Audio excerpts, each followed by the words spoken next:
Kim Promise, I won't know. Kim Promise, so for me, the Kim Promise one, it wasn't like a no-show. I think it was a disrespect that I got. It was a disrespect from, Killbeatz and the Kim Promise team and everything that got me off, And then I felt that as people in the industry that also do enable these stars and also work around to raise funds to get them to put in. We don't talk about some of our challenges. So often it's easy for somebody to look and say, hey, Sadiq is enabling the Nigerians. He's playing, he's doing all those things. But there's a lot of, I don't want to use the word that I want to use, but there's a one touch that we take from these talents. Yeah. What was the level of disrespect? It was how did it come out? Okay, so look, this is what actually played out. I was off the whole Kim Promise agenda because of a lot of things that happened in the past. And then there are guys, Erasmus will reach out to you and says, oh, you know what? Forget about everything that has happened in the past. I'm the guy. They play this good cop, bad cop thing. I'm the guy. Going forward, I'll clean it up. Don't worry. You don't necessarily, you book him. Don't worry, it's fine. Then you try to book him. You do your negotiations, for instance. Then maybe they approve at the first initial fund. So maybe they'll mention a particular amount. You also do a counter check. You approve. And so they came back with another request, for instance, that I shot down. I was like, no, this is happening in Accra. So the request on cars and everything. So I was like, no, this is happening in Accra. And cars to do it? No, it's request. Every artist. No, what I'm asking is he bringing it on stage or transportation? No, to move. Like for instance, he wanted commute. Yeah. So they wanted like a number of let's say V8 or cars or something like that. Okay. So we'll obviously as event promoters, you shoot back on what you can do and you have the conversations and stuff like that. So we had the initial conversation. Then they were the same things was playing up the good cop bad cop. So if you realize we did the first lineup announcement without promise. Because I was getting tired and I told them that, look, guys, it's understandable. It's not every artist that can play anything. And for me, I do not wait for any artist to make an impact. You know that about me. Nobody. I do not wait for, and I keep telling them that whether you are on, you are not on, the show will go on and become super if we want it to be. So no hard feelings. If you're available, fine. If there's going to be difficult, let's not wait. So I quickly went in with an initial announcement without them. Then after... The good cop came in again. Yes, so after the initial announcement went in, again, Ike and Rasmus came to my office. I was like, yo, you need to pick it. I'm like, guys, it gets very tiring. We also take the piss sometimes. And you guys know the back and forth. So, Charlie, let's move on. Then they started to play the good cop. So I was there one day in the evening when Rasmus called me. It's like, then Killbeatz was on the line. It's like, oh, yo, but why the thing you bought? But Charlie, you need to put him on. You don't worry. You need to go ahead with it. I was like, you sure about that? He says, oh, yeah, you need to go ahead with it. But there was one thing. The next day, Rasmus called me, told me, he's like, guy, I know this is my voice. Even though he said go ahead, finish up the thing with them because this thing, I know this is my voice. Maybe the time they talk to you, they in right frame of mind. He could be on some things. That's Erasmus. That was the caveat Erasmus gave. The same Erasmus gave me the next day.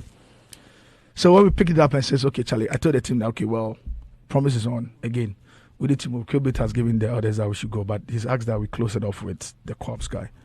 So pick up the conversation again with the Corpse guy. And then we're going in. Now, the issue had changed regarding the cost to how the remainder of payments can happen. I think they wanted all payment before, and I was like, no, you're taking the part, and then obviously after the second part, which is consistent with what we do with everybody, Top Islands, a lot of everybody. So there was a bigger blur area from there. But because I'd given the team the go-ahead initially, that okay, we said we should move on, they put it out. So when they put it out, I was in the meeting the Forestry Commission before. I got like 10 missed calls from Killbeatz. So and this is the second time Killbeatz had to do that, where he calls you and it's raining insult. So 10 missed calls. So I pick it up and went off. I was like, yo, they give it what to you. What the F is on? Is it about money or what is it? Whatever situation you have or whatever problem you have, I can sort it out immediately. Why, it was raining insults on you or something? Yeah. Attacks. I was like, yo, whatever you need. If it's money now, I understand. Okay, the thing is you need the full money now. It's secured now immediately, even for you. So what's the problem? Relax, calm down. Went off. And mind you, because of the back story, I was like, off. I was like, yo, you need to chill down. You're talking to me. You're not talking to an animal. Calm the F down. Whatever it is, whatever situation you have, it can be sorted. If you don't want it solved, that's fine. But if you want it to be solved, that's fine. Then he calls, then you ask for a lot of the missed calls. So by afternoon, I was like, and there's a lot of backstories regarding some of these disrespect, particularly from that camp. So by afternoon, the Erasmus guy called, he wanted to play them. I'm like, hey, guy. There's no hard feelings. If it's not working, I told you initially, I moved on without you till you guys came back again. And I think that is disrespectful if you're going to do that again. I treat you with a lot of respect, all of you, regardless. You know, I can understand. If you don't value what I bring to the table, if you don't value the things we do for the brand, because I know what we'd have done. You can insult today after you build it to say that we did not do anything to enable you and do anything and stuff like that. I'm not even asking for concessions. Mm-hmm. You can speak to all of them. I don't go to them asking for concessions, regardless of whatever we do for them individually. So at a certain level, you need to give people the kind of respect, because the next minute I hear you go about on you talking about industry people and how they don't enable, they don't do these things and stuff like that. And we go back to some of the treatment that you do to some of these people. Charlie, stop. So I put it out. I was like, look, in 2022, I'm not going to tolerate any of those BS energy from any of these talents anymore. We're building, and I keep telling them that the same ambition that you have as a talent, industry people, we've got it a lot as well. And you see, talents come and go. Often the constant bar death, because God can kill me today.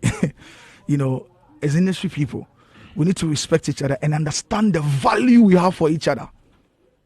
That thing where they always sit on the fence with their fans and keep attacking industry people, when they know the truth and how they disable the industry, it needs to end.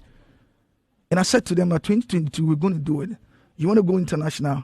Well, we're also building the biggest live thing. And we're going. Now we're in Tanzania. There are calls from Zambia. And we're going to go like that. In a matter of 5 to 10 years, don't look back and come back and everybody should say Sadiq is wicked when these guys, the Nigerians, are enabling us. They are the guys enable us. Tomorrow you're going to be launching. Wasn't he the same guy tweeting about how industry doesn't tweet and everything? You should see my inbox of international promoters complaining about promising their team. From Beatmeness and all of these things. So I was like, yo, people say we shouldn't have this conversation. I'm like, there are a lot of things happening background that takes us back. There are a lot of things that discourages industry people. There are a lot of things that creates the lethargy where people do not. Ask Rudy, ask all of these guys. It's not us sometimes. The passion is there, the commitment is there. Look at the investment you are putting into industry. And you'd allow some of these disrespectful antics to create the lethargy in the name of people playing their good cop, bad cop, and claiming their seeking their due. Right. Example of that is what pay the bigger artists didn't show up. Yeah, Charlie, I can't fathom how Shatawale could do such And a tomorrow thing. you come back with your Especially after fanatics. a reconciliation. Tomorrow you come back with your fanatics. Yeah. Tomorrow you come back with your fanatics blaming industry again. No man, come on. All right. Yeah. This is Hits.